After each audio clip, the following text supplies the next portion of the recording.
لا أقسم بيوم القيامة ولا أقسم بالنفس اللوامة أيحسب الإنسان أن لن نجمع عظامه بلى قادرين على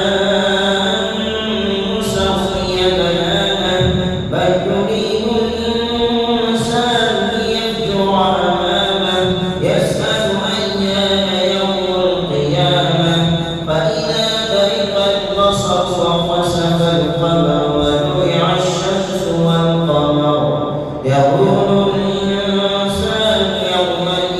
أين المفر كلا لا وزر إلى ربك يومئذ المستقر ينبأ الإنسان يومئذ بما قدم وأخر بل الإنسان على نفسه بصيرة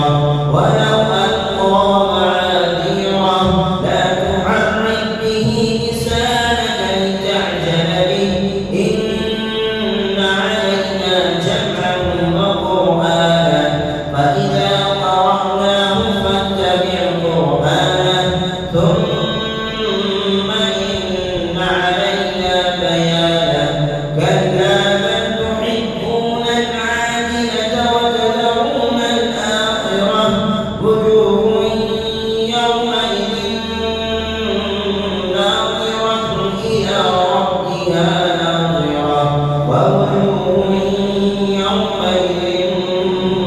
باسرة تظن أن يفعل بها فاقرة كلا